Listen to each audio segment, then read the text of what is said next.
आज की जो ज़ेन कोअन है, ये one of the very famous Zen koans अगर कहा जाए तो गलत नहीं होगी। मास्टर होशिन के बारे में है, बहुत फेमस मास्टर हुए ये। तो होशिन जब बूढ़े होने लगे, वैसे इस कोअन का नाम मैं आपको बता दूं, द लास्ट पोअम ऑफ होशिन के नाम से ये प्रसिद्ध है। तो होशिन जब बूढ़े हुए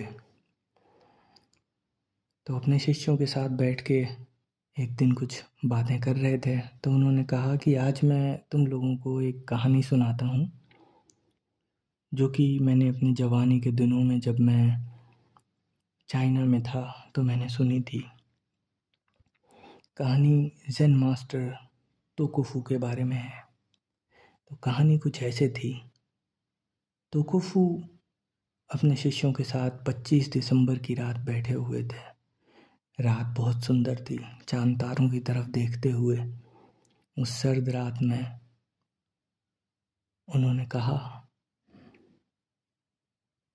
कि मैं अगले साल तुम लोगों को नहीं मिलूँगा।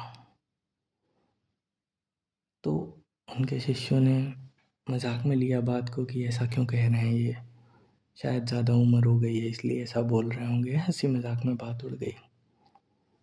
लेकिन तोकुफू उस बात को कह के वहाँ से चले गए। अब न्यू ईयर ईव आ गई। तोकुफू फिर अपने शिष्यों के साथ बैठे हुए थे और बोले, कल सुबह जब बर्फ़ पड़ेगी तब उसके बाद मैं तुम लोगों को नहीं मिलूँगा।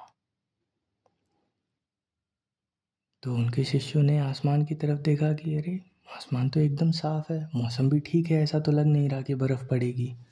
क्या हो गया, मास्टर को ऐसी बातें क्यों कर रहे हैं। खैर एक एक करके सब अपने कमरों में चले गए। जब सुबह उन लोगों ने आँख खोली तो देखा बर्फ़ पड़ रही है। अब थोड़ा सा घबराए, दौड़ते हुए मास्टर के कमरे में पहुँचे तो देखा वो नहीं थे। उन्हें ढूंढने के लिए मेडिटेशन हॉल में गए तो तोकुफू जा चुके थे। ये कहानी होशिन अपने शिष्यों को सुना रहे थे। तो होशिन ने कहा कि अगर कोई ज़ेन मास्टर चाहे तो अपनी इच्छा अनुसार अपना देह त्याग कर सकता है, अपना शरीर छोड़ सकता है। ये उसके हाथ में है कि वो लोगों को बताना चाहता है या नहीं। बट ही नोज, उसे पता होता है और वो अपनी इच्छा अनुसार ये कर सकता है। तो उनके शिष्यों में से एक ने उठ के पूछा कि अगर ऐसा ही है तो क्या आप जानते हैं कि आप कब शरीर छोड़ेंगे? क्या आप ऐसा कर सकते हैं? होशिन मुस्कुराए और बोले, ये तो 7 दिन बाद ही पता चलेगा।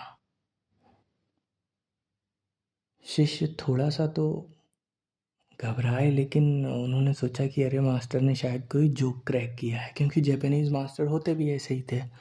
कभी भी हंसी मजाक करते रहते थे और बहुत सीरियसली कोई बात बोल देते थे तो पता ही नहीं लगता था वो सीरियस हैं या मजाक कर रहे हैं या क्या। उनकी बातें ही इतनी रहस्यपूर्ण होती थी, शायद उनका मकसद कुछ और होता था। तो खैर 7 दिन बाद होशिन अपने शिष्यों के साथ दोबारा बैठे हुए थे। तो उन्होंने कहा, अब मैं जाने वाला हूँ, तो मेरे लास्ट वर्ड कोई लिखना चाहेगा? क्योंकि I am neither a poet nor a calligrapher. तो कैलीग्राफी जापान की एक बहुत अच्छी आर्ट हुआ करती थी, आज भी प्रेवलेंट है, उस समय बहुत ज़्यादा थी, अब तो बहुत रेयर चीज़ हो गई है, कोई एक आध ही जानते हैं। तो उन्होंने कहा, neither a poet nor a calligrapher, तो कोई अगर मेरी लास्ट वर्ड लिखना चाहे तो लिख ले। तो एक शिष्य उठ के आया, उसने कहा कि बताइए। उनका कि ठीक है, the last poem of Hoshin is I came from brilliancy and I am going back to brilliancy. Japanese में ब्रिलियंसी एईओ बोलते हैं, मतलब जापानीज शब्द है एईओ। कागायाकी भी बोलते हैं वैसे ब्रिलियंस को। Brilliance means divine, that brightness, वो सौंदर्य, वो स्प्लेंडर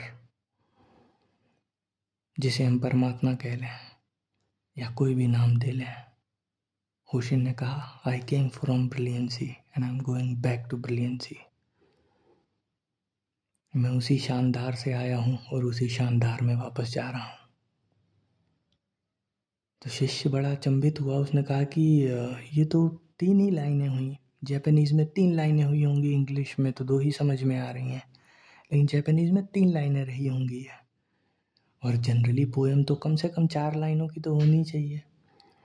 तो उसने मास्टर से कहा कि मास्टर ये तो 3 ही लाइनें हैं। होशिन ने बोला का, चिल्लाकर एकदम का, और देह त्याग दी। का वैसे सिर्फ जापानीज़ में का मीन्स क्वेश्चन मार्क, जैसे अपने यहाँ क्या होता है। जैसे ही शिष्य ने बोला कि ये तो 3 ही लाइन है, चौथी लाइन कहाँ है, उन्होंने बोला का, और देह त्याग दी। यही मैं कहता हूँ कि जापानीज़ कोवन आपके दिमाग को एक ऐसी अवस्था में ले जाके छोड़ देते हैं जहाँ आपका दिमाग एक क्वेश्चन मार्क हो जाता है कि आखिर इसका क्या मतलब है। एंड दैट्स द पॉइंट, जहाँ आपको ये दिख जाए कि ना जीवन की शुरुआत ना जीवन का अंत हमारे आपके बस में तो नहीं है। ज़ेन मास्टर्स की बात और है, हमारे आपके बस में तो नहीं है, तो जीवन में जो बीच में चल रहा है ये भी हमारे आपके बस में नहीं है। शांति से इसे देखना, यही ज़ेन है, यही ध्यान है, यही चान है। नाम कोई भी हो, जीवन जीने का तरीका यही है।